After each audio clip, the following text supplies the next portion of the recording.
गिबियावनो आं बाजि राउट अर्गानाइजेसनखौ साबायखर बावहरो बिराद मोजां बेनि उनाव दिनैनि बे ओडिशा स्टेट टीमनि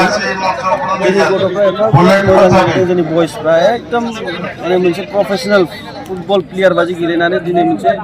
उड़िसानि रायजो राजाफ्राबो मोजां मोनदों बाख्नायदों इभेन जोंनि AIFFनि प्रेसिडेन्ट बाख्नायनायजों लोगोसे गावनो फैनानै गावनि आखाइजों हिर' अफ द मेच ट्रफि हरदों जोंनि प्लेयारनो प्लास गावनो मोनसे आंनि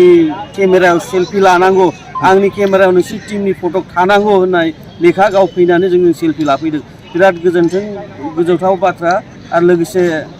मोनसे